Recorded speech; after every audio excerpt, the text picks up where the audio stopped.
Well, welcome to the 700 Club, and thanks so much for joining us. Extraordinary bravery. That's what Ukraine's president and the Ukrainian people are demonstrating in their fight for freedom. And Russia's latest push to conquer the capital city is a 40-mile-long convoy headed for Kyiv. The world is rallying to the cause of the Ukrainian resistance, inspired by President Zelensky's bold appeal for ammunition, not a ride. Senior National Affairs correspondent Heather Sells reports. Russian forces have now fired close to 400 missiles into Ukraine, attacking schools, hospitals, and homes. Satellite images show an estimated 40-mile Russian convoy closing in on Kyiv.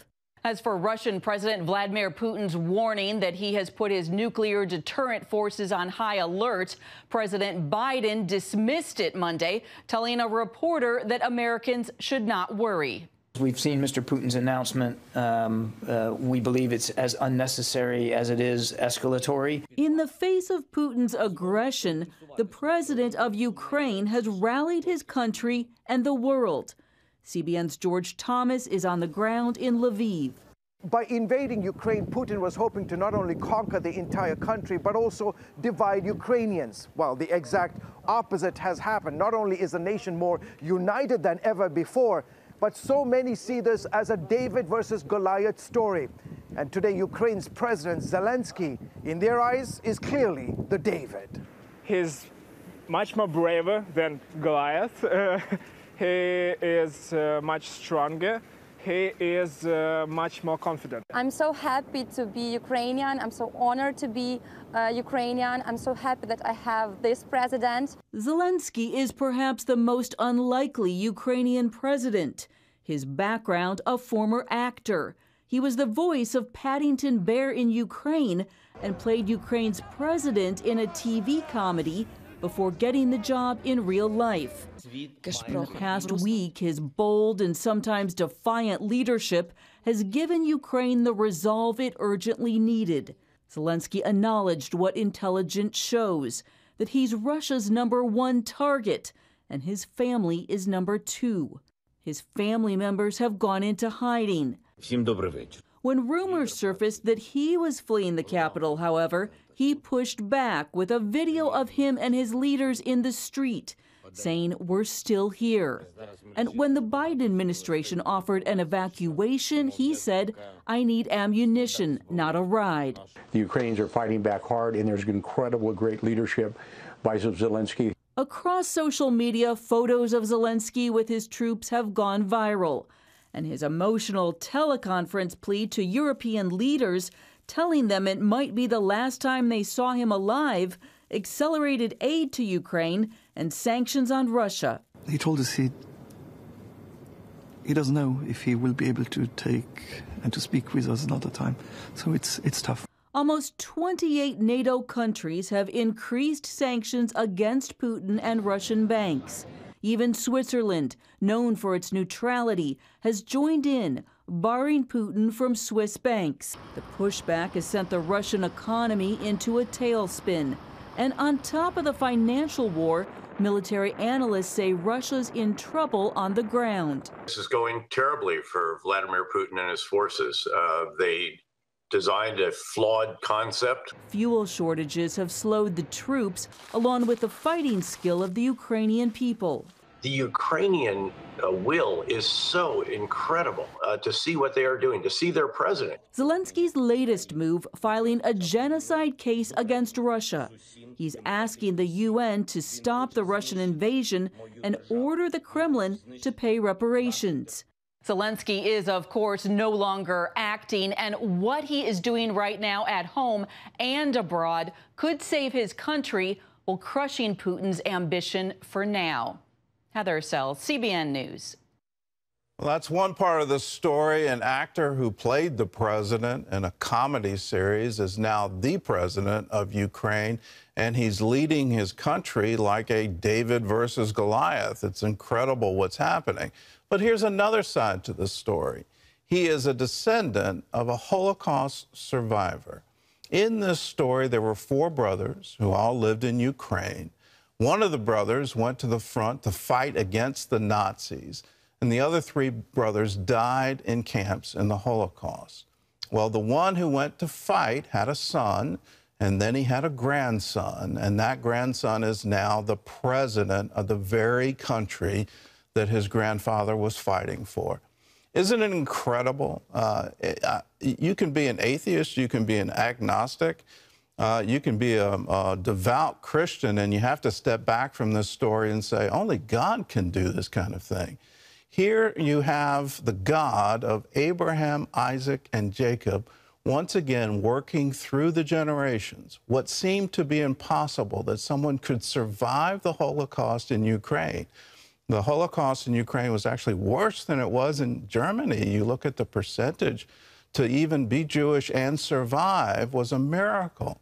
But not just a miracle, his grandson is now leading that same nation against the Russians. This is an incredible story. This is a God story. So let's all step back and go, only God can do this kind of thing. Abraham, Isaac, and Jacob once again. David fighting Goliath once again. Let's get this man some ammunition. Well, in other news, President Biden speaks to the nation in his State of the Union address tonight. The latest polling shows most of the country is critical of the president. Overall, only 37% approve of the job he's doing, while 55% disapprove. So joining us now is David Brody. He's CBN's chief political analyst. So, David, tell us what's in store. How is President Biden going to balance Ukraine with domestic issues? Well, let's be clear, Gordon. Even though he will try and balance the speech, this is going to be about Ukraine. It's going to be about Russia. It's going to be about everything going on in the last, 72 to 96 hours, if you will, of this last week or so. And so the speechwriters have clearly changed the focus of the speech. Yes, you'll hear all of the domestic priorities like every other State of the Union. But what will be remembered from this speech is exactly what he says about Ukraine. And I've got to tell you, Gordon, it's going to be interesting because we know what the president's going to say tonight. He's going to talk about the moral authority of America to lead, but that raises a host of a couple different interesting scenarios and questions. He talks about that moral authority to lead, but a couple of things. First of all, what is he doing other than sanctions? I mean, you just talked about ammunition, right? Zelensky needs ammunition. Well, I don't think Americans want boots in the ground in Ukraine, but what are they doing besides sanctions? I think that'll be an outstanding question. And then internally, domestically, a lot of people say, well, look, if you're going to morally lead, America needs to morally lead in Ukraine and around the world. What about right at our southern border? So I think he's got some explaining to do as it relates to how he protects domestic priorities while he's trying to, as well, help Ukraine and what's happening on their border. Well, let's talk about the economy. Let's talk about, the famous Reagan versus Carter debate. Are you worse off? Are you better off today than you were 2 years ago? I think that's going to be a campaign slogan for the Republicans this year. So a poll showing 35% of Americans report being worse off under President Biden, only 17% saying they're doing better. So what does this mean for the speech? What does it mean for Democrats this year? Well, a couple of things. First of all, you know that Joe Biden, and all presidents do this, right? They come out and say the state of our union is strong. This just into Joe Biden. No, it's not. And Americans know that. So it starts off with a lie. I mean, let's be honest. We all know the state of our union is not strong whatsoever. And here's the thing, Gordon. The State of the Union speech might be delivered in the United States Capitol tonight. But really, if you think about it, the state of our union is being decided every day in grocery stores when people look and say, wait, milk costs how much exactly? Or if you want to buy a plane ticket, wait, hold on. Or when you go out to dinner and you say, well, that portion looks a little smaller. We've got shrinkflation going on, and we can just go down the list. Look, this is where the State of the Union is being decided, sadly, for Joe Biden. What's interesting is you're going to hear Joe Biden talk about a lot of positive economic numbers. GDP growing 5.7% just recently. Unemployment down to 4%. Well, hold on for a second. Can we put the asterisk in here for a moment, because there was something called, wait, let me think. Oh, that's right, COVID. The last 2 years that really shot this economy in more than just the foot, all over, if you will. And so now we're coming out of that. And so obviously the economic numbers are going to be better. But you won't hear that part of it, obviously. And that's the spin tonight at the State of the Union. Well, is there anything that the president can say tonight that will turn around his approval numbers? Well, I'll be honest, Gordon, yeah, there's a lot he could say tonight that would help with independence, but he's not going to say it. And that is to go to the cultural aspect of what's happening in this country, whether it be school closures from COVID or mask mandates or vaccine mandates or critical race theory or, what's happening, in the Loudoun County suburbs of the United States.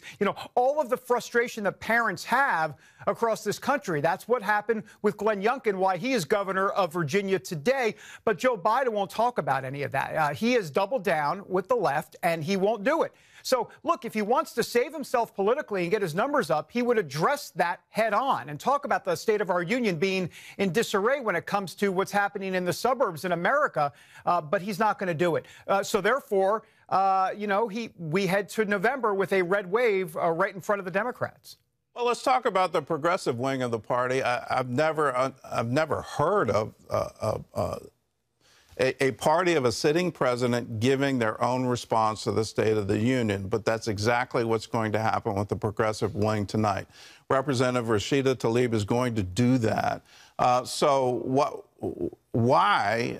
And is he running against his own party?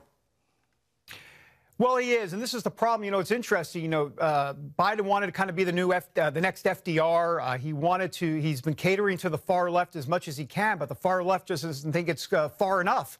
And so that's what you're going to see tonight. It kind of reminds me a little bit of the Tea Party. If you remember, the Tea Party at the time, well, that was, of course, during Barack Obama's years. But there were times where the Republican Party, whether it be a Rand Paul or someone, would actually talk about their priorities, even when there was a Republican president. So, this has happened before on the Republican side, but the Democrats typically stay very, very united. And so this shows the fracture, the fissure. And look, this is just bad optics for the Democrats. There's no reason for her to do this other than they want to put Joe Manchin in his place because they're frustrated at Joe Manchin because he's scuttled the Biden agenda. And that's really what this is all about. Now, here's the issue, Gordon. The far left in this country really believes they have the winning hand. They think this is where the country is headed. Well, they don't have the numbers. Having said that, they may have the next generation. And I think that's the bigger concern writ large for America. But they believe that we're looking at the Gen Zs and, some of those folks, and they say, well, wait a minute. We're going to make the play for the next generation here. And I think it's a longer-term goal, and that's why they're doing it. Well, I'll go back to the Carter years. That same play was made, and they ended up with Reagan and then Bush. So I'm not sure that play is going to work. Anyway, any predictions? Since Clinton's second term, I've always viewed these as grand theater. And you really don't pick up anything new. Should we look for something new, or is this just going to be yet another theatrical speech? It's theatrics, Gordon. That's what it really is. The day and age of the State of the Union being this big deal where you waited around for it once a year, when it was 1975 or 1985, when you didn't have all these choices and social media out there. But nowadays, it's coming so fast and furious that the State of the Union just becomes another blip on the radar, quite frankly. And, the problem for Joe Biden is it'd be one thing if he could maybe change a policy here, a policy there, but he has to change a trajectory. His trajectory has been poor ever since he took office, really. It's gone downhill.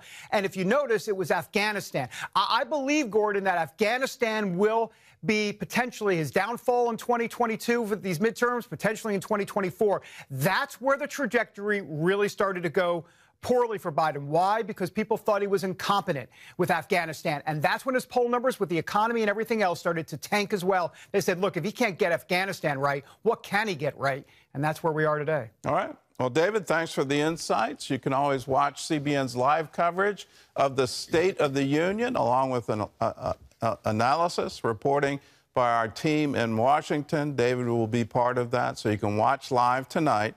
CBN News Channel at 9 Eastern. You can also download the CBN News app or the CBN Family app, and you can watch live there.